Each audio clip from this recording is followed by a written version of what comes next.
Oi gente, tudo bem? Meu nome é Fernanda, estou de volta com mais um vídeo e no vídeo de hoje eu vim aqui para fazer a análise literária de Crooked Kingdom, o segundo livro da duologia de Six of Crows. Então se você gosta desse tipo de conteúdo, já deixa aqui nos comentários e deixa seu gostei que isso me ajuda bastante. Bom gente, para quem caiu neste vídeo aqui e não sabe o que é o análise literária, esse é um quadro que eu tô fazendo no meu canal já faz um tempo, onde eu pego alguma série que eu já li no passado, né, e eu aproveito para reler ela, e eu faço mês a mês aí essa releitura.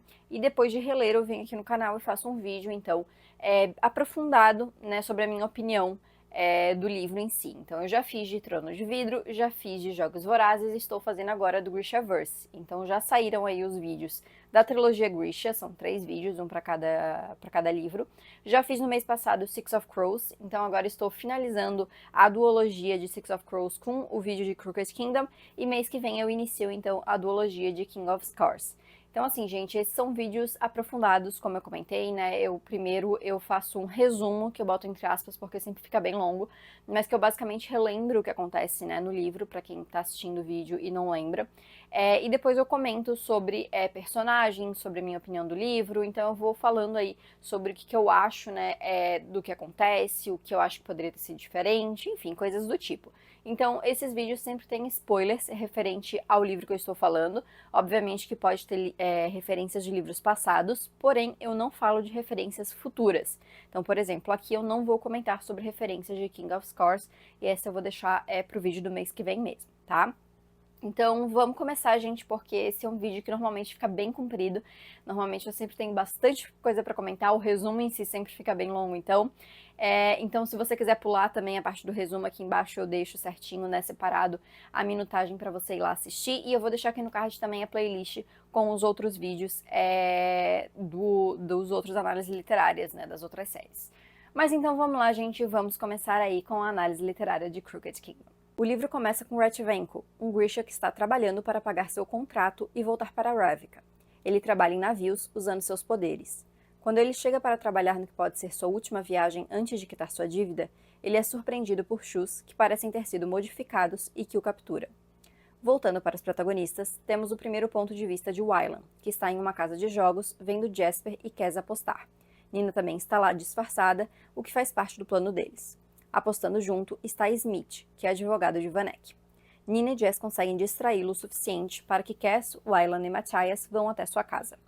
Kes mexe em seus papéis e parece ter descoberto onde Inej está sendo mantida. Todos se reencontram no cemitério onde estão escondidos e Kes diz que eles irão atrás de Inej no dia seguinte. Ele ordena que Kuei ajude Wylan com um dispositivo para ajudá-los no plano, e conta que o plano é tirar o dinheiro de Vanek e acabar com sua reputação. 2 dos Drags que estão do seu lado dizem que várias embaixadas chegaram em Ketterdam e que os Shus estão em grande número. Ele também conta que Musen, que estava em Hellgate no lugar de Matthias, foi morto e que o pai de Jasper está na cidade procurando por ele. Inej está presa. Vanek manda um garoto Sully, um pouco mais velho que Inej, ir falar com ela todo dia. Ele é gentil, mas ela percebe que é um ato. Depois de alguns dias, ela tenta escapar, mas é pega. Vanek quase quebra sua perna e dá mais um dia para ela contar sobre os esconderijos de Kes. Jasper e Wylan vão se encontrar com o pai de Jess. Desconfiados de uma armadilha, Kes e Matthias ficam escondidos. O pai de Jasper fica aliviado ao ver o filho vivo, porém logo começam a atirar neles. Eles conseguem fugir e voltam para o cemitério em que estão escondidos. Nina se lembra dos momentos em que a Jurda Parem saiu do seu corpo, aí deixando querendo mais, e tentando conseguir o que tinha escondido com Kes. Quando todos chegam no cemitério, eles conversam sobre os próximos passos, e deduzem que alguém atraiu o pai de Jasper ali para pegá-los. Eles ajudam Jasper a mentir sobre o que está acontecendo, e Kes promete conseguir o dinheiro deles em até 3 dias, incluindo o dinheiro para pagar a fazenda de Come, o pai de Jasper. Come concorda e vai se hospedar em um hotel sob outro nome. Chega a noite para eles executarem o plano para pegar Inej. Nina não está conseguindo usar seus poderes direito e acaba matando um guarda sem querer. Vanek fala para Inej que Kes está vindo resgatá-la, porém ele armou para pegar Kes e vai usar Inej para fazê-lo falar. Guardas entram e avisam que a esposa de Vanek foi raptada por Kes e que ele deixou um bilhete dizendo que quer trocá-la por Inej no dia seguinte. Os Crows levam Alice, a esposa de Vanek, para o cemitério. Kes elaborou todo o plano já pensando nisso e na armadilha de Vanek. Nina e Matthias saem junto para sua parte do plano. Nina acaba se irritando com o jeito protetor de Matthias. Na hora do plano, Kes e Alice se aproximam de Vanek, que está com Inej. Porém, Jasper sinaliza problemas e Matthias vê os guardas se aproximando. Cass troca Alice por Inej. Vanek tenta ser mais esperto, mas Cass já imaginava que o mercador ia tentar algo. Ele e Inej se disfarçam com uma fantasia que dezenas de pessoas estão usando nas ruas, e Wylan joga algumas bombas para distrair todos. Eles conseguem começar a fugir, mas logo um barulho e gritos chegam até eles. Assim como o plano pede, os outros fogem também, porém Jasper fica apavorado quando outra bomba explode. Nina está perto dele e ambos fogem juntos. Eles se assustam quando veem Shus com o que parecem ser asas, pegando alguém que Nina reconhece ser um Grisha. Um dos Shus parece sentir o cheiro do grupo e se volta para eles. Eles conseguem pegar Nina, mas ela o mata e eles fogem. Inej e Cass se encontram com os outros. Eles falam sobre o soldado Shu. Kuya explica que o governo criou esses soldados reforçados com metal. Cass fala sobre seu plano. Ele diz que usou o dinheiro de P.E.K.K.A para comprar ações de açúcar e que irá destruir os silos de açúcar de Vanek, o que irá aumentar o valor dos outros silos. Ele comprou também ações em nome de Vanek, para parecer que foi uma fraude do mercador para ganhar dinheiro e ele ser preso. Ele começa a repassar o plano, mas Nina diz que quer tirar todos os Grishas da cidade por conta da presença dos Shus. Eles elaboram então um novo plano. Cass e Inej vão conversar com Per Haskell, o chefe dos Drags, e Cass o convence a dar mais tempo para eles conseguirem o dinheiro. Inej vai vigiar a casa de Vanek. Depois ela e Cass conversam e ele diz que teria ido atrás dela de qualquer forma. Nina e Matthias vão até a embaixada de Ravnica para tentar chamar os Grishas. Eles são atacados e Nina usa seu poder de forma diferente, e é surpreendida quando vê Zoya. Seguindo outra parte do plano, Wylan e Jasper vão até outra cidade para conseguir um ingrediente para Wylan conseguir fabricar uma bomba. A cidade é a mesma onde Wylan descobriu que sua mãe está enterrada. No caminho, ele se lembra do dia em que o pai tentou matá-lo e ele fugiu. Ao chegar na cidade, Wylan revela que o ingrediente que ele precisa pode ser encontrado facilmente, mas que ele precisava ver o túmulo da mãe. Porém, ao chegar no local, eles veem que é uma instituição e que a mãe de Wylan está viva e foi colocada lá por Vanek, que alegou que ela estava louca, o que deixa Wylan com mais raiva do pai. Nina e Matthias são escoltados por Zoya até outro cômodo, onde outros 15 Grishas aguardam. Jenny aparece, feliz em ver Nina. Ela conta sobre o que aconteceu e fala sem detalhes sobre o plano de tirar os Grishas da cidade, e pede um acordo para contar com a ajuda delas. Em particular, ela e Matthias conversam e se beijam. Zoya e Jenny aparecem para dizer que aceitam o acordo. Eles saem da embaixada e Matthias se lembra de quando contou do seu lobo para Nina. E ela conta que agora não pensa mais tanto na Jurda Parem e que está sentindo fome novamente. Nas ruas, eles veem que cartazes foram espalhados com o desenho de Matthias, com um prêmio por sua cabeça. Todos se preparam para o plano.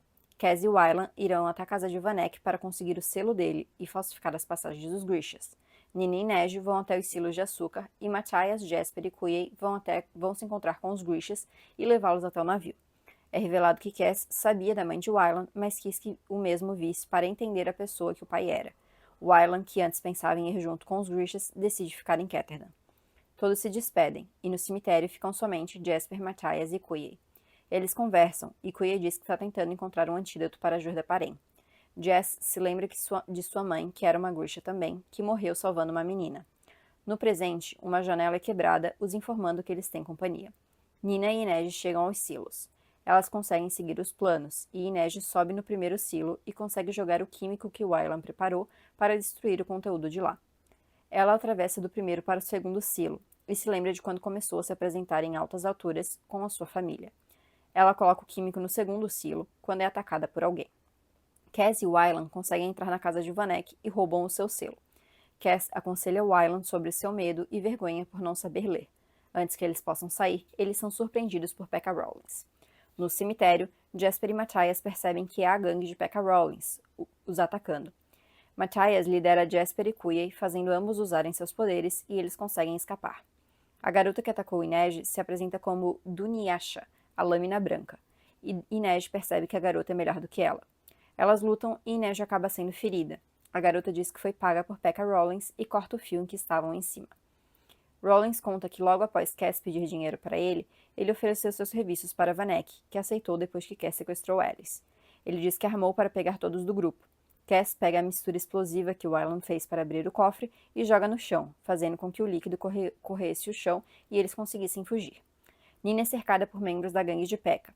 Ela tenta usar seus poderes, mas não consegue. Ela tenta então usar de forma diferente e consegue controlar os mortos. Ela ordena que eles segurem a rede para Inej, que cai após a luta com Dunyasha. Os outros fogem com medo do poder de Nina. Quando elas saem de lá, elas encontram Cass e Wylan. Os 4 correm pelas ruas de Ketterdam tentando encontrar um refúgio. Eles acabam no hotel, onde o pai de Jasper está escondido, e se encontram com os outros. Eles conversam sobre o que aconteceu e descobrem que a cidade está bloqueada, sem poder entrar ou sair ninguém. Depois, eles vão para uma torre do hotel para ver a cidade. Eles veem todas as gangues reunidas, incluindo os Drags, a sua gangue, para pegá-los. Quia diz para entregar ele. Eles não concordam, e Cass diz que vai se entregar para poupar os outros. Ele e Jasper brigam, e ele chama Jasper pelo nome do irmão. Cass tem uma ideia para derrotar Vanek e Pekka, e diz que irão fazer um leilão, onde o prêmio será Quia. Jasper e Inej conversam, e ela fala que ele tem que tentar melhorar. Ele conversa com o pai e diz que aprendeu a mentir quando o pai o forçou a esconder seus poderes. Chateado, ele encontra Wylan em uma sala sozinho. Ele o beija e é surpreendido por Quia na porta. Porém, quando Quia fala, Jasper percebe que entendeu errado e que estava beijando Quia, e era Wylan que estava na porta parecendo chateado. Eles se reúnem e Cass conta seu plano não tão detalhadamente. Cass diz que Quia irá se oferecer para um leilão, por isso não poderá ser machucado, e ele terá Matthias e Cass como seus guardas, que também não poderão ser machucados por conta das regras do leilão. A ideia é fazer com que Revka ganhe o leilão, e para isso eles vão usar o pai de Jasper para fingir que é um fazendeiro de Jurda. E Cass está contando que o conselho, sabendo que o segredo da Jurda vai vazar, queiram comprar Jurda para terem dinheiro. Cass diz que vai conseguir sua gangue de volta, e diz que Nina terá um papel a desempenhar. Cass pede ajuda para Inej para poder traçar uma rota até os Drags. Ele entrega para ela o seu contrato e diz que caso aconteça algo com ele, é para ela fugir com os outros ou sozinha se possível. Ele não diz, mas pensa que usou todo o seu dinheiro para quitar a dívida de Inej. Inej quer ir junto, mas Cass diz que ele tem que ir sozinho. Ele ajuda ela com os seus curativos. Vendo que ele está tenso pelo contato, ela conta sobre como se sente após seus anos no bordel. Cass vai embora e pede para ela não segui-lo. Inej o segue mesmo assim. Ela vê quando Cass confronta Per Haskell. O chefe dos Drags manda todos pegarem Cass, mas ele aguenta a luta e consegue virar os Crows a seu favor e coloca Per Haskell para correr. Cass volta para o hotel. Inej avisa que entregou um recado para os Grishas e que encontrou 2 membros do triunvirato de Revka junto, e elas irão encontrar com eles no hotel. Wylan fica animado ao saber que Jenny estaria ali para fazê-lo voltar ao normal. Cass, Jasper e Wylan vão encontrar com elas, e junto delas encontram Stormhound, o corsário famoso de Revka. Cass e Stormhound saem para conversar e Jenny começa a mexer na aparência de Wylan e faz com que o garoto volte com a sua aparência normal. Ele conversa com Jasper sobre ele não admitir que é Grisha e que talvez o motivo dele ser um bom atirador seja porque ele esteja usando seus poderes para direcionar as balas. Jess fica nervoso com a conversa e Wylan o beija. Os planos começam. Eles anunciam um leilão de Quia e o conselho aprova esse leilão. Eles espalham a notícia sobre o pai de Jasper, sob o nome de Johannes Rietveld, estar na cidade com um consórcio de Jurda. Um dos membros do conselho, Vanek, vão se encontrar com ele e parecem desesperados para se juntar ao consórcio. Seguindo o plano, Colm finge pensar e dá 24 horas para tomar a decisão. Cass se lembra do encontro com Stormhound. Ele percebeu pelo jeito do corsário que ele não era somente um corsário. Stormhound revela então que é Nikolai, o rei de Revka. Eles conversam e chegam a um acordo. À noite, Cass acorda Nina e eles vão ressuscitar os mortos. Wylan e Colm se escondem juntos. Colm fala que Wylan seria bom para Jasper. 2 membros do Dime Lions, a gangue de Pekka Rollins, pegam Wylan e o levam para Vanek. Ele faz os 2 começarem a torturar o filho, que não aguenta e conta todo o plano. Inej vê os preparativos do leilão acontecer. As delegações dos reinos chegam junto de mais pessoas como Pekka Rollins e Vanek. Quando Cass, Matthias e Quia entram, são vaiados e xingados por cada um por um lado. O leilão começa e os lances são exorbitantes. Porém, antes de terminar, o Conselho de Grishas, formado por Hidros, que nunca havia aparecido, aparece para se opor ao leilão. Dunyasha aparece para lutar com Inej, que já esperava que a garota fosse aparecer. Um Hidro do Conselho afirma que o leilão foi alterado para um ganhador, e que essa pessoa criou um fundo falso para financiar alguém. Vanek parece feliz e diz que foi Revka, e depois diz para Cass que Wylan contou tudo depois de uma surra. A Hidro, porém, diz que o dinheiro foi transferido para os Shus, e que o fundo falso estava no nome de Johannes Rietveld e Vanek. O mercador começa a tentar culpar Cass, porém não tem provas nenhuma e todos começam a ficar em dúvida da veracidade das palavras de Vanek. Ele afirma que Cass sequestrou seu filho, mas Wylan aparece nessa hora e diz que foi sequestrado por Pekka Rawlins, e dá a entender para todos que o pai sabia. Os 2 membros do Dime Lions que sequestraram Wylan, na verdade eram Crows que fazia tudo parte do plano. O caos se instaura quando a sirene que anuncia a praga começa a tocar. Nina segue o plano e vai a vários lugares. Ela pega uma célula necrosada e espalha para várias pessoas, fazendo todas acreditarem que a praga se espalhou. Nina aceita seu novo poder, mesmo que seja diferente do que ela estava acostumada. Inej luta com Dunyasha. Ela consegue atacar a garota mais seriamente. A garota, então, joga um pó nos olhos de Inej, que não consegue enxergar nada, mas no fim consegue matar seu oponente. Ela corre para seguir com o plano e encontrar Jasper, e pensa que Quayle precisa morrer naquele dia. Jasper tenta ir até o seu ponto na hora marcada, mas um soldado Shu o ataca. Jasper usa uma das armadilhas de Wylan e faz o soldado engolir. Inej o encontra, mas ele está atrasado para chegar ao seu lugar e seguir com o plano, que é atirar em Quayle. Mas, mesmo estando em um lugar impossível, ele atira tentando controlar a bala, que acerta o alvo. Tudo fica ainda mais caótico. A maioria das pessoas fogem, e Matthias chama um médico para Quayle e acompanha os guardas e o corpo do garoto para fora da igreja onde acontecia o leilão. Cass manda Jasper ficar com Wylan, e ele e Inej vão até o centro da igreja, onde Pekka Rawlins fecha as portas por querer acertar as contas com Cass. Cass, então, diz que pegou o filho de Pekka e o enterrou vivo. Ele conta sobre o que Pekka fez com ele anos atrás, e diz que irá falar onde o filho dele está se ele falar o nome do irmão de Cass. Pekka não lembra. Cass, então, faz ele se ajoelhar e implorar, o que ele faz. Cass, então, dá a localização, e Pekka sai com seus homens e manda buscar um médico que estava em um dos seus estabelecimentos. Quando eles vão embora, Cass revela que não pegou o filho dele e nunca nem viu o menino. Tudo foi baseado em suposições, e que fez isso para além de humilhar Pekka, para tirá-lo da cidade por um tempo e não ajudar a Vanek.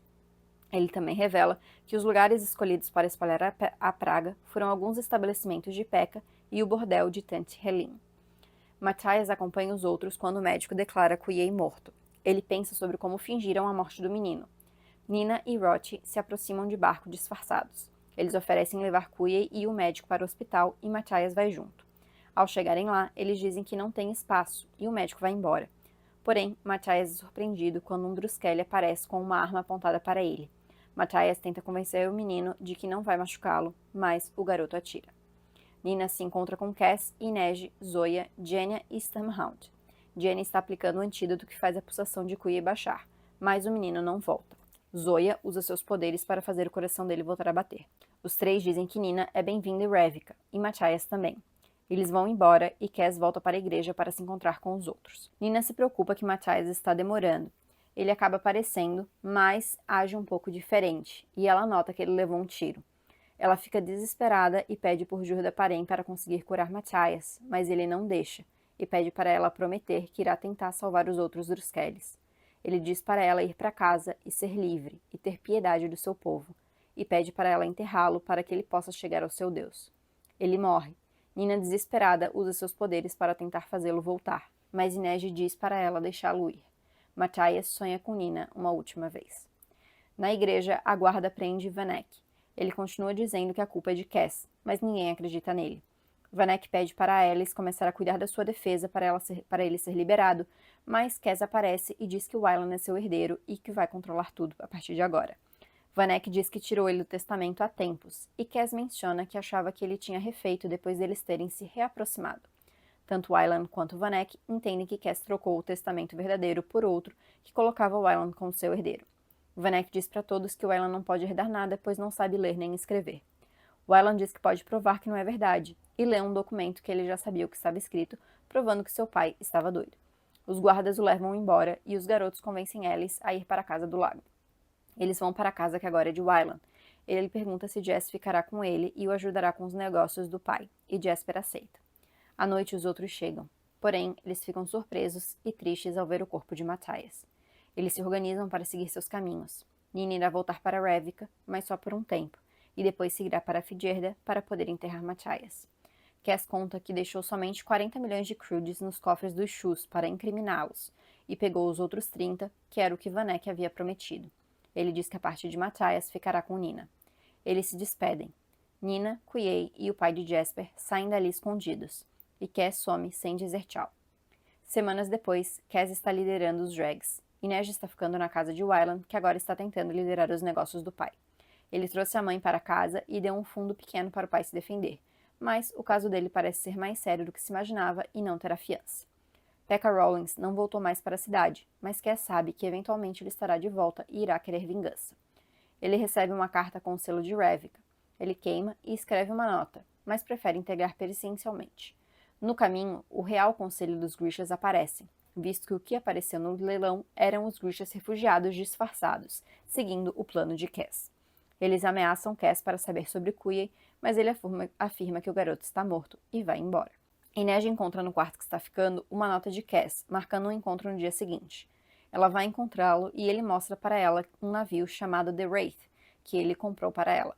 Ele pede para ela voltar e ela diz que ainda não terminou com a cidade e quer a ajuda dele para livrar a cidade de pessoas como Helen e Pekka. Ela toca na mão dele. Ele hesita, mas retorna o toque e segura sua mão. Um navio de Ravnica chega e Cass fala para Inej olhar, e ela reconhece sua família. Cass diz que havia feito um acordo com Stormhound para ele encontrar a família dela. Ela fica emocionada e pede para ele ir junto com ela e encontrar seus pais. Pekka está traumatizado com o que houve. Apesar de ter sido um blefe de Cass, ele fica imaginando os cenários que poderiam ter sido reais com seu filho em perigo. Ele planeja retornar a Ketterdam e aos seus negócios em algum tempo. Porém, em uma noite, Inej o visita e o ameaça. Com medo, ele pede para todos arrumarem as coisas para irem para longe dali. Nossa, gente, um resumo que de resumo não tem nada, né? Porque, assim, esse livro realmente acontece muita coisa, é muito detalhe e sempre tem os planos do Cass que começa de um jeito e vai se expandindo, então, assim, tem muita coisa para relembrar sobre o livro. Mas assim, como sempre, eu vou primeiro comentar minha opinião geral e depois eu vou entrar no arco dos personagens mais específico, né? No geral, eu gosto muito desse livro. Desde a primeira vez que eu li, assim, a primeira vez que eu li até eu tinha preferido esse do que o primeiro, porque como é a conclusão, realmente, né, eu tinha ficado muito conectada, eu já tinha gostado dos personagens no primeiro livro, eu já tinha me conectado com eles, então nesse segundo, assim, poder concluir a jornada deles, ele foi muito interessante, assim, eu lembro que foi um livro que, quando cheguei ali no final, eu não consegui largar até realmente terminar, sabe? Porém, hoje eu confesso que eu prefiro o primeiro do que o segundo. Mas eu acho esse segundo livro num nível tão alto quanto o primeiro, sabe? Acho muito bom, acho que continua desenvolvendo muito bem os personagens. Não lembro se eu cheguei a comentar falar isso, né, no primeiro vídeo ali de Six of Crows, mas pra mim, grande força de Six of Crows, né, da duologia como um todo, são os personagens. Então é muito interessante ver eles sendo ainda mais desenvolvidos, a gente vendo mais camadas desses personagens, alguns completando o seu ciclo de desenvolvimento, alguns deixando algumas coisas em aberto. Também é muito legal a gente ter a participação de outros personagens que a gente já conhece, então, né, nesse livro a gente tem a presença da Zoya, da Genya e do Nikolai, que é, assim, né, meu favorito. Mesmo que seja só um detalhe na história, é legal a gente ter esse aceno ali, né, pra trilogia Grisha, pra gente lembrar que a gente tá no mesmo universo ali, né. Então, gosto bastante, assim, de ter a presença desses personagens. E acho muito interessante porque a trama realmente ela vai entrando e, como eu comentei no primeiro vídeo até, né, porque a trilogia Grisha a gente tem muito algo que é bem típico de fantasia, né, que a gente tem a mocinha contra o vilãozão, que é esse mal que vai acabar com o mundo, né. Em Six of Crows é muito diferente, né? Six of Crows, a duologia como um todo. Porque a gente tem um grande mal que está se espalhando, que é a droga, né? Que é a Jurda-Paren. Mas apesar dela estar ali e a gente vê os perigos e o que ela está representando, ela não é o grande perigo do livro, né? Não é o grande vilão do livro. A missão deles não é vamos acabar com essa droga, vamos, né, fazer com que essa droga não exista mais. Não é isso, tanto é que o livro acaba e continua existindo, né? Eles não resolvem esse problema. A questão dele são os outros vilões, que se a gente parar para comparar com a trilogia Grisha, são vilões mais tranquilos, né? Eles não são nem Grishas, eles não têm nem poderes, né? Então, assim, eles são chefes de gangues, né? Um é um chefe de gangue, o outro é um mercador super rico ali e tal. São pessoas que, teoricamente, se a gente comparar com o Darkling, né, que é o vilão da trilogia Grisha, são muito mais fracos. Porém, é interessante porque a duologia Grisha, a duologia de Six of Crows é muito melhor do que a trilogia Grisha, e a força da duologia está justamente nos personagens, como eu comentei. E apesar desses dois vilões, né, que são os vilões principais ali, principalmente desse segundo livro, né, apesar deles serem só humanos, eles são tão bem construídos que a gente entende o porquê que eles são perigosos, o porquê que eles oferecem um perigo ali para os protagonistas e porquê que eles precisam elaborar todo esse plano para sair assim do que eles vão se metendo ali, né? E é muito interessante porque a história vai construindo, né? Ela vai se fechando para eles. Então, assim, a gente começa o livro pensando, não, o Cass tem um plano. E começa a seguir, a gente vai vendo que as coisas estão indo a partir do plano do Cass, né? Então, eles conseguem resgatar a Inej, né? Eles começam a botar o plano em prática ali para tirar o dinheiro do Vanek, mas ele não contava que o Pekka Rollins ia se meter no meio. Então, a partir desse momento, tudo vira de cabeça para baixo e o círculo vai fechando em volta deles, assim, né? E eles se veem realmente cercados de muitos perigos e inimigos, e inclusive os seus próprios ex-colegas, digamos assim, né? Que são a gangue deles ali mesmo, né? Que várias vezes é afirmada que o Cass, que basicamente trouxe essa gangue de volta, assim, né? Que era realmente o chefe deles ali. Então é muito interessante a gente ver como tudo isso vai sendo colocado. E realmente, como eu falei, quando a gente coloca em comparação com a trilogia Grisha, que a gente tem o Darkling, que era aquele Grisha milenar, que era super poderoso e coisa e tal, e blá blá blá, a gente pensa, nossa, a gente tem esse super vilãozão, em comparação a gente tem tipo gangues, chefe de gangues. Né, a gente parando pra pensar, obviamente vai pensar, o vilãozão que vai ser mega bem explorado, é histórico e tal. E não, tipo, a duologia Six of Crows é muito melhor.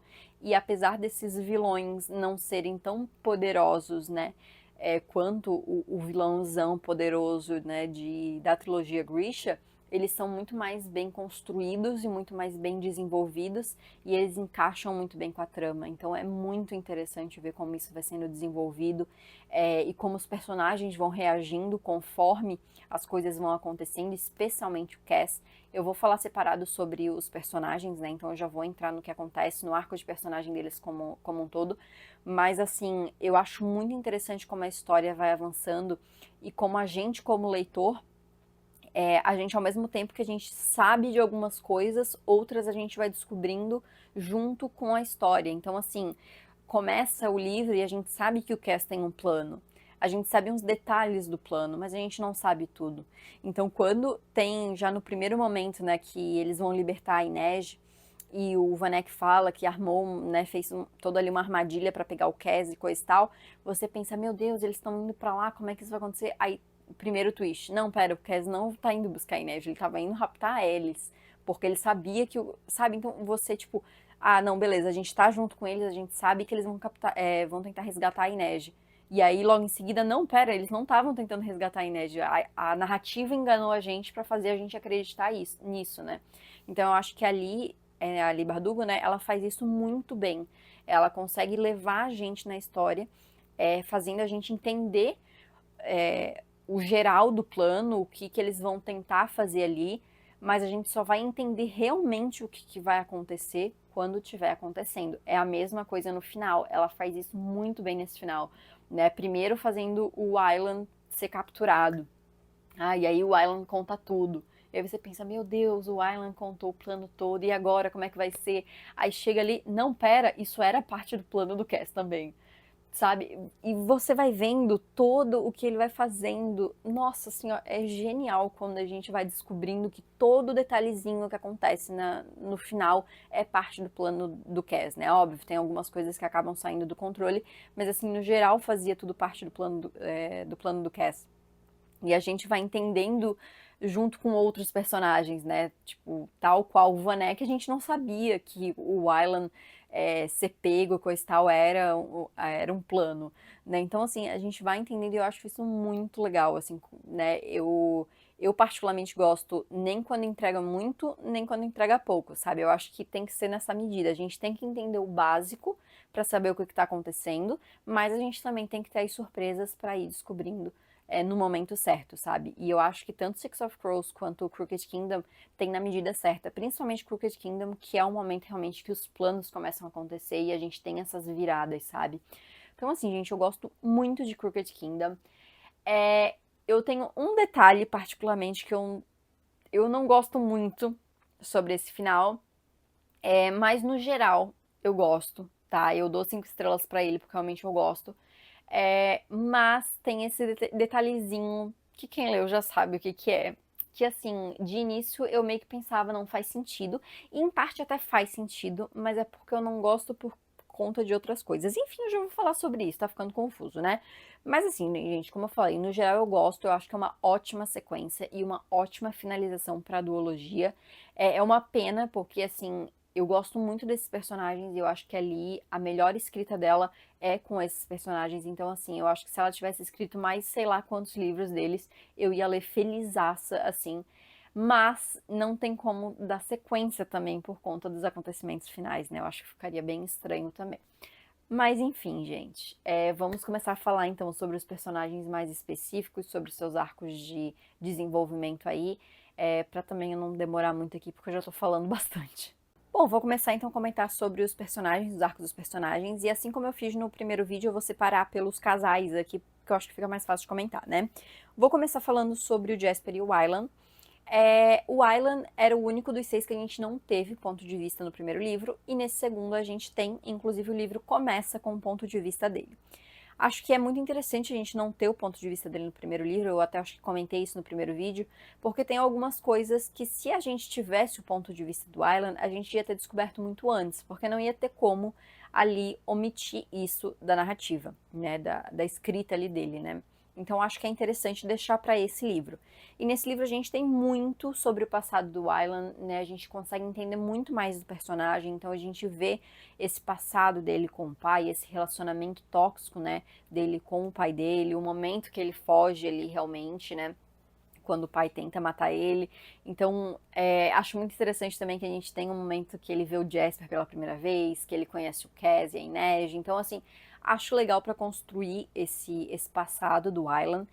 E eu acho muito interessante porque, assim, o Wylan dos 6 personagens, apesar do Matthias ter sido o último a se reunir com o grupo, e de início, assim, ser totalmente diferente, o Wylan é o mais inocente dos 6, né, assim.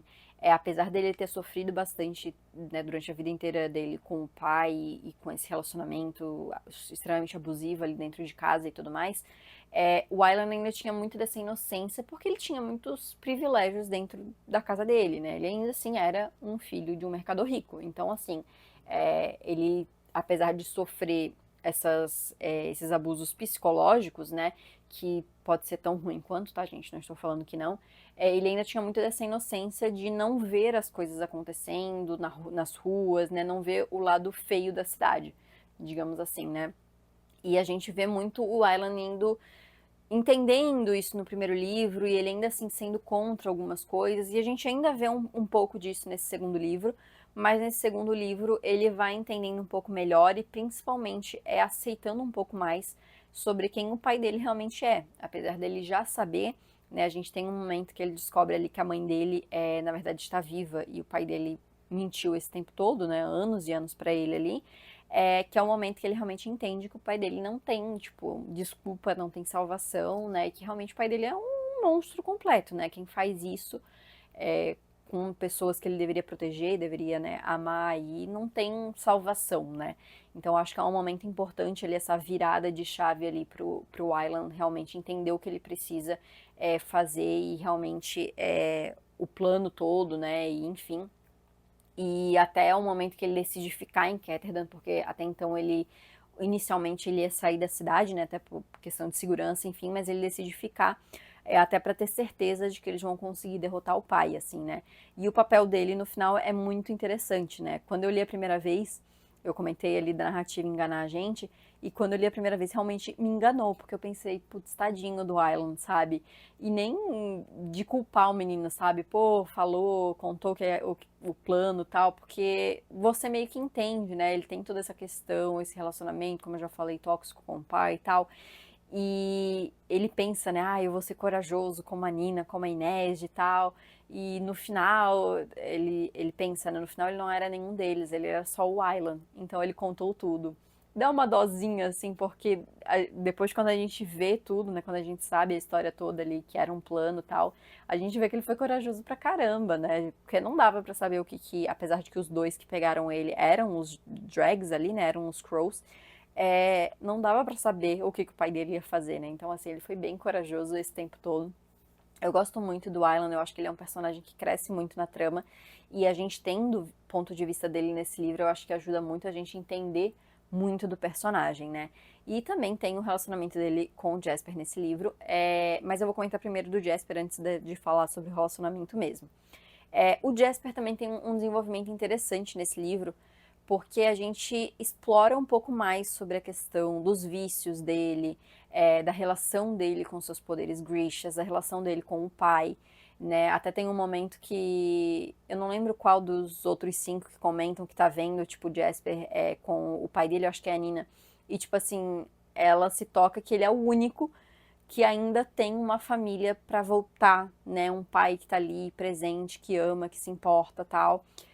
E os outros, ninguém mais tem isso, assim, né? E apesar disso, ainda assim, eles têm uma relação um pouco complicada, porque, né, na intenção de proteger o Jasper, o pai dele sempre fez com que ele escondesse, né, os poderes. E o próprio Jasper diz, né, eu sou um ótimo mentiroso e coisa e tal, mas eu aprendi a mentir com você, né, quando você me ensinou a esconder os meus poderes. O que não deixa de ser verdade, né, assim, então acho muito interessante como esse livro vai trabalhando essa questão também dos poderes do Jasper e da relação dele com esses poderes. É muito interessante o Aylan comentando, né, sobre talvez o fato dele ser um ótimo atirador tenha relação com os seus poderes, e acho que faz total sentido. E, inclusive, na série de Shadow and Bone, isso é canônico. Eles colocam isso pra série, e é uma coisa que eu até fiquei um pouco chateada porque a série confirma muito cedo, né? Porque a série não tem a história de Six of Crows, né? Eles só têm os personagens, mas não tem a história. Porém, já na primeira temporada, que a gente tem a presença dos Crows ali, tem uma cena em que meio que você já entende que o Jasper tá manipulando as balas e, tipo, ele tá fazendo isso intencionalmente. Então, ele tá usando os seus poderes, sim, pra direcionar as balas. E até tem um momento que ele acerta. Eu não sei se é o Ivan. É um dos corporalques ali da guarda do Darkling. E ele acerta e o cara ainda fala, se não me engano, tipo, eu sei o que você é e tal. Então, já dá pra gente entender, a gente já sabe ali na série, logo no início, que ele é um fabricador, né? E que ele usa os seus poderes ali para direcionar as balas. Então isso é canônico na série. No livro é uma suposição, né? Não é altamente confirmado, mas assim, depois o Jasper realmente tenta usar os poderes dele para direcionar a bala que vai acertar o Quiei, e ele realmente consegue, né? Então eu acho que dá um pouquinho confirmado, assim, né? Porque nos outros casos a gente realmente não sabe. Até porque não era intencional, né? Mas acho que tem super a ver, assim, né? Mas enfim, eu gosto bastante de como ele é trabalhado. Eu não sei se eu comentei no primeiro vídeo, mas eu devo ter comentado. Eu adoro o Jasper. Acho ele um ótimo alívio cômico e ao mesmo tempo ele é um ótimo personagem, sabe? Porque ele é um alívio cômico, mas ele não é só isso. Ele tem desenvolvimento, ele tem um crescimento na história, então eu gosto bastante da relação dele com o Cass, que é muito complicada. O Cass vê ele como um irmão, tanto é que ele chama o Jasper pelo nome do irmão em um momento. E é uma relação realmente aquela coisa bem de irmão mesmo, só que o Cass é muito orgulhoso, né? Muito fechado para poder falar algo a mais, então fica tudo muito no subentendido, digamos assim, né? Mas eu gosto bastante, assim, realmente acho que tanto o Aylan quanto o Jasper têm desenvolvimentos muito legais nesse livro. E acho que pros dois personagens, eu acho que fecha bem o arco dos dois personagens, sabe? Acho que a gente tem um desenvolvimento com início, meio e fim, sabe? E um fim satisfatório. Já vamos chegar lá.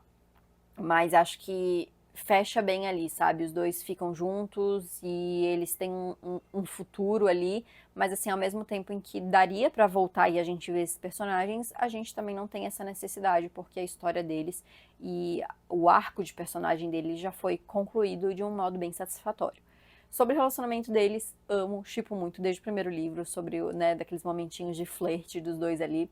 Nesse livro, obviamente, a gente tem muito mais, né, até porque como a gente tem o ponto de vista do Wylan, a gente vê que, na verdade, o Wylan sempre teve um crushzinho ali no Jasper, então a gente vê mais um pouco desses momentos, o Jasper também passa a reparar um pouco mais no Wylan, e eu gosto, assim, de como avança esse relacionamento. Eu não acho que é corrido, eu acho que acontece, assim, com o desenvolvimento correto, sabe, assim. Gostaria de ter visto mais momento entre os dois, sabe, um pouco mais de desenvolvimento. Gostaria, porque eu gosto dos dois personagens e eu gosto do casal em si. Mas não acho que seja algo, uma falha da história, uma falta da história, sabe? Acho que seria legal ter mais, mas também, como tá, não tem problema, sabe? Então, assim, acho que o aproveitamento dos dois personagens é ótimo, a história deles é maravilhosa, início, meio e fim, fecha aí um ciclo. E é isso. Gosto bastante, assim, de como tudo é construído aí na história de Wesper, né? Esse chip aí que eu adoro. Ai, gente, aí vamos falar sobre o núcleo triste. Nina e Matthias. Vamos falar da Nina primeiro, né, gente? A Nina tem um desenvolvimento bem interessante nesse livro, né? Porque a gente começa o livro meio sem saber ainda como é que ela tá, né? Porque ela acabou de passar pela onda ali da Jurda Parem, né? Então a gente não sabe se o corpo dela vai rejeitar, se não, como é que vai ser a abstinência dela ali. E aí a gente vê o quão ela não ter usado mais, o quanto isso afeta ela, né? Que nesse caso tem uma mudança nos poderes dela, né? Então a Nina, ela era uma sangradora, né? Ela era uma corporal que ali antes de usar a Jurda Parem, só que depois ela começa a poder manipular os mortos, né? Então, assim, em vários momentos a gente vê ela usando esse poder novo aí nesse livro. E é interessante porque a gente tem até esse meio que finalzinho, digamos assim, de arco de personagem nesse sentido, porque a gente vê ela no final aceitando, assim, né? Com saudades do poder antigo dela, mas ao mesmo tempo aceitando esse poder novo, que era o que, né, era meio que uma medalha, digamos assim, da sobrevivência dela, uma amostra ali da sobrevivência dela, né? O que aconteceu, como ela sobreviveu ao que aconteceu, né? Então, eu acho bem interessante. Gosto também, como eu falei, né, a aparição ali da Zoya, da Genya, né, do Nikolai, nem preciso falar.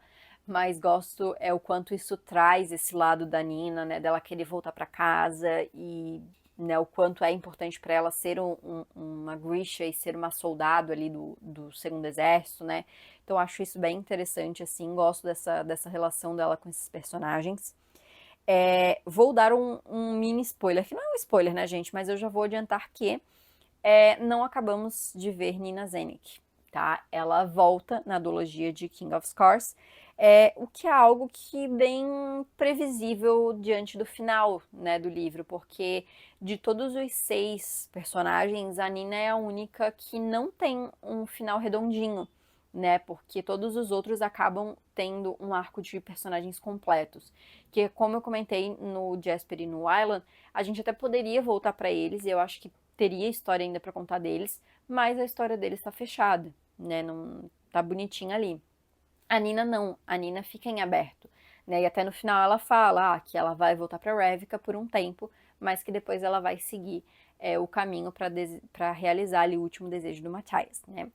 E então a gente vê que tem mais história para se contar da Nina, então a gente vai ter histórias da Nina e vamos voltar a falar dela. Então por isso que eu nem vou perder muito tempo para falar dela, porque ainda continua o desenvolvimento de Nina Zenik no próximo vídeo de King of Scars.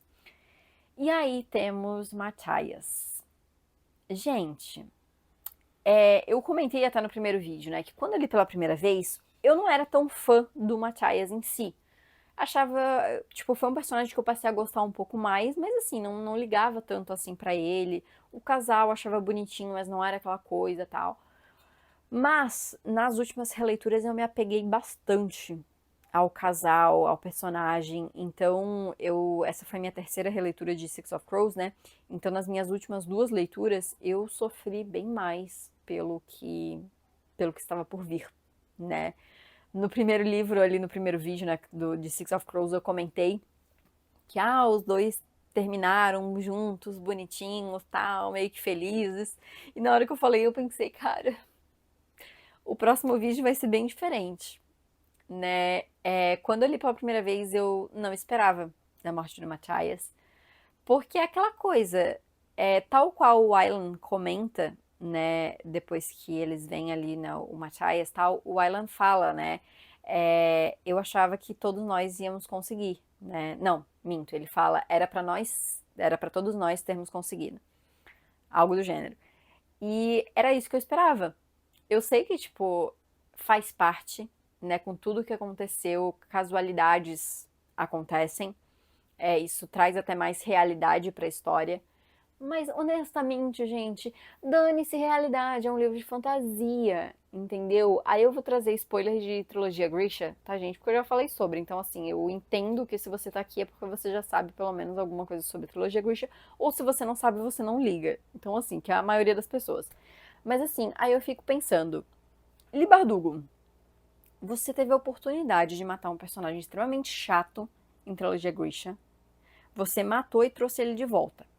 E aí o Matthias, que era um personagem legal, que tinha uma história legal, você mata e não traz de volta. Qual que é o seu problema, Ali Bardugo? E assim, eu entendo que a Ali Bardugo queria que a Nina seguisse com a história. Ela já estava pensando em King of Scars, então ela já tinha a história da Nina meio que planejada, digamos assim, para continuar. E se o Matthias tivesse continuado vivo, ia ser muito diferente. Então, assim, ela meio que precisava que a Nina fosse por um caminho, e para ela ir para esse caminho, o Matthias precisava morrer. Mas eu honestamente não gosto, porque eu entendo, mas eu não gosto que ele morra, entendeu? É isso. É isso, entendeu? Eu entendo, eu sei que ela precisa ir pro outro caminho, tal, a gente vai comentar nos vídeos da duologia de King of Scars, vou dizer, né, sobre o desenvolvimento dela lá, o que acontece lá, tal, que eu, honestamente eu lembro bem pouco, porque eu só li essa duologia uma vez, e já faz uns 4 anos aí, né, porque o Rule of Wolf saiu em 2021, e eu li logo assim que lançou, então assim, já faz tempo. E eu vou comentar lá, e enfim, mas assim, eu tenho o direito de não gostar, entendeu? Então, assim, não gosto, sofro pra caramba com a morte dele, entendeu? Mas, ao mesmo tempo, eu acho que faz sentido. Porque, como eu falei, a Nina, a gente vê que a Nina não tem um fechamento de ciclo, né? E mesmo se o Matthias não tivesse morrido, a Nina não tem um fechamento de ciclo. Porque ela tá nessa coisa de, será que eu volto pra casa? Será que não? Se ela voltasse pra Ravnica, a gente meio que ia ter que continuar vendo a Nina de alguma forma, porque a próxima duologia ia ser lá, né? Vai ser com o Nikolai. Então, assim, tem todas essas questões. A gente dá pra ver que tem muita coisa pra se explorar da Nina ainda, né? Essa relação dela com os novos poderes dela, enfim. O Matthias, ele já tava com o seu ciclo de personagem fechado. Ele já tinha feito tudo o que ele podia fazer. E quando um personagem completa o seu ciclo de desenvolvimento, não tem muita escolha para onde ele ir. Porque ou a história dele vai acabar aqui. A questão é como que ela vai acabar. Então, pro Matthias, ele ia ou morrer, ou ele ia continuar com a Nina, ou a Nina ia e ele ia ficar. Obviamente, ele não ia ter isso da Nina ir e ele ficar, porque a história caminhou para os dois estarem juntos no final. Ele com a Nina não ia bater com a história que a Nina precisava ter para dar sequência, como eu comentei. Então meio que só sobra uma opção, que é ele, infelizmente, nos deixar. Isso não faz com que seja menos triste e eu goste mais disso, entendeu? Como eu disse, eu entendo o porquê acontece, mas eu não gosto, sabe? É um personagem que eu gosto bastante, eu passei a gostar muito, o casal eu passei a gostar muito, e é bem triste quando acontece assim, né? Mas a gente vê realmente que o Matthias tem o seu desenvolvimento ali, né? Nesse livro especialmente a gente vê ele entendendo muito sobre o quão errado ele estava antes e o quanto ele gostaria de poder mudar a cabeça dos outros dos Kellys, né? E é o pedido dele para Nina no final. E ele começa realmente a entender ali o lado dos Grishas e ele começa a querer realmente mostrar pro seu povo o que ele começou a enxergar, né, o quanto eles estavam errados antes. Então eu acho que a gente tem um ciclo de desenvolvimento completo, né, que é ele encontrando, inclusive, né, acho que é até bem poético, digamos assim, o ciclo dele se encerra com ele encontrando uma versão mais nova dele mesmo, né, que não é, né, tecnicamente falando, não é ele ali, mas é um menino que poderia ser ele. Inclusive ele até fala, né, eu já fui esse menino um dia, né, e é por isso que ele tenta de todo modo trazer o menino pro lado dele, falar que não vai machucar e enfim, de falar, se não me engano ele até diz, né, tipo assim, eu já fui você um dia, tal. Então ele se enxerga muito nesse menino, né, e ele ser morto pelo seu passado, digamos assim, acho que é bem interessante, né? E acho que é um jeito triste, mas também bonito, bem entre aspas, de encerrar a jornada dele. Mas é triste, gente, é triste, assim, realmente. E, enfim, choro pra caramba nesse final. E de todos, é o final que realmente eu menos gosto, porque eu só queria que os dois tivessem sido felizes juntos, sabe? Então, é isso. Sobre a Nina, volto a falar sobre ela no próximo vídeo. E vamos encerrar então falando sobre Kanej, né? O Kes e a Inej. Acho que os dois foram os que tiveram mais desenvolvimento no primeiro livro, individuais, sabe? A Nina e o Matthias também, mas assim, eu acho que os dois ainda mais. E aí nesse segundo eu acho que eles mais dão continuidade naquilo que foi mostrado no primeiro do que realmente desenvolver algo novo. Eu acho que a gente vê um pouco mais do desenvolvimento da relação dos dois, né? Relação entre aspas, né? Então assim, dessa conexão que eles têm ali. A gente vê muito mais sobre isso do que realmente sobre eles individualmente falando. A Inej ainda a gente tem um pouco sobre o passado dela, sobre a relação dela com a família, né, como ela cresceu ali, né, no meio dos acrobatas ali, né, a família dela toda era de acrobatas e como ela começou a se apresentar, até quando ela foi capturada. Então a gente tem um pouco desse passado dela ali, acho interessante. O Kes a gente já tinha visto tudo sobre o passado dele no primeiro livro. Então, nesse a gente não vê tanto sobre o passado dele, a gente vê mais sobre como ele tá reagindo ali naquele presente e realmente da relação dele com a Inej. Então, assim, a gente tem muito dos dois nesse livro. E ao mesmo tempo que a gente tem muito dos dois, a gente tem pouco dos dois, porque, né, é tudo muito na conversa, nas trocas entre eles ali, mas pouca coisa realmente a gente tem de algo físico ali, né? De algo visual ali, realmente. É muito entre micromomentos ali, né? O que particularmente me faz gostar muito desse casal, porque é diferente de qualquer outro, assim, né? Inclusive dos outros casais que a gente tem na duologia. Gosto demais, assim, do que a gente vê de ambos os personagens, né? A gente vê o quanto o Kes, apesar de tudo, o quanto ele moveria céus e terras pela Inej, né? A gente vê isso em diversos momentos, seja no início, quando ele tá fazendo de tudo para recuperar ela, seja no final, quando ele entrega os contratos, né, para ela ali. Aquela cena eu acho maravilhosa, quando ele entrega ali, ele pensa que ele usou todo o dinheiro dele para quitar a dívida dela, ou ainda realmente, né, no final mesmo, quando ele traz a família dela de volta, né, que era o que ela tinha um medo ali de reencontrar a família, mas ao mesmo tempo era o que ela sempre quis.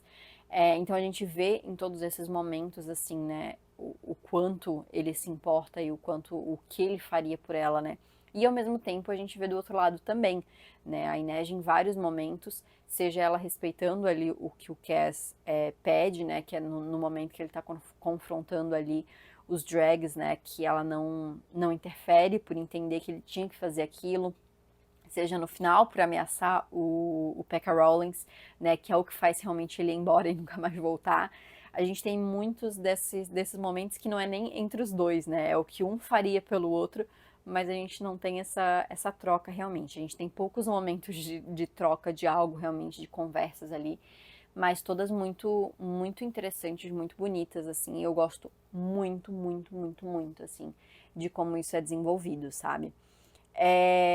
Sobre a Inej, realmente gosto muito da personagem, acho que ela tem um fechamento de arco muito interessante, ao mesmo tempo que a gente tem não essa conclusão 100%, porque a gente vê que ela tá indo contra com a família, ela tem esse desejo de caçar, né, os traficantes ali de pessoas, tal.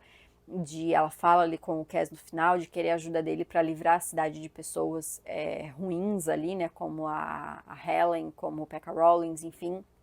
Então a gente vê que ela ainda tem objetivos ali futuros e tudo mais, mas ao mesmo tempo a gente tem essa conclusão dela aceitando o seu passado, aceitando o que aconteceu, não diminuindo, mas né, realmente abraçando aquilo que aconteceu com ela, infelizmente, e seguindo em frente, encontrando a família dela. Realmente, a cena dela encontrando a família dela é maravilhosa. Eu amo, amo, amo aquela cena. E o Cass, gente, assim, cara, o Cass é um dos personagens mais inteligentes que eu conheço. E o mais. Eu não sei, eu não consigo pensar agora uma palavra em português pra isso, mas em inglês tem o termo sneaky, que é tipo. Ele é muito de. Eu não sei traduzir isso, gente. Na minha cabeça faz sentido. Ele é muito safo, sabe? Ele vai pensando as coisas conforme elas acontecem e, tipo, ele tem o seu plano. O plano deu errado, ele consegue modificar o plano errado para fazer virar o certo no final. Ele é assim, ó. Você vai entendendo o que vai acontecendo. E é muito engraçado porque as partes que ele explica os planos dele ali, coisa e tal, teve várias coisas que eu tive que ler muitas e muitas vezes para entender. Porque ainda pra ajudar eu tava lendo em inglês, né, gente? E eu tive que ler várias vezes para entender. E você, calma, não, pera, ele vai fazer isso. Ah, tá, ele vai fazer isso para conseguir o dinheiro daqui, para poder jogar para lá, para poder incriminar não sei quem. E aí na hora que acontece é tudo diferente, porque na verdade essa era a ideia que eles queriam que a gente tivesse, que na verdade é a ideia que eles queriam que, por exemplo, né, o Vanek achasse que era daquele jeito que ia acontecer, mas na verdade não. Aquela era a fachada do plano. O plano de verdade era outro que estava acontecendo. Então assim, ó, ele vai modificando as coisas, ele vai fazendo as coisas maravilhoso, assim. Amo isso, amo mesmo, gosto muito. Gosto de ver ele no final como chefe dos drags, acho super justo, assim, realmente, porque ele que faz tudo, dava pra ver desde o início realmente que ele que mandava ali, ele que fazia tudo acontecer. Uma coisa que me surpreende até é no final, quando ele fala pra Nina que a parte do Matthias vai pra ela. Porque assim, a gente pensa, o Cass, ele fala várias vezes que, tipo, o que leva ele a fazer as coisas é a ganância, né? Ah, porque é o dinheiro e coisa e tal.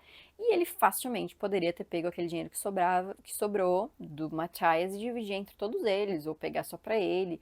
Mas ele faz aquilo que é o justo, né? O que qualquer um faria, né? Que a pessoa morreu, você vai dar os bens daquela pessoa pro ente querido, que nesse caso é a Nina, né? Então, assim, mesmo ele se fazendo todo de, né, o chefão ali que só se importa com dinheiro, na verdade não, né, a gente vai vendo, e não só nesse momento, né, mas em outros momentos também, o quanto ele se importa, né.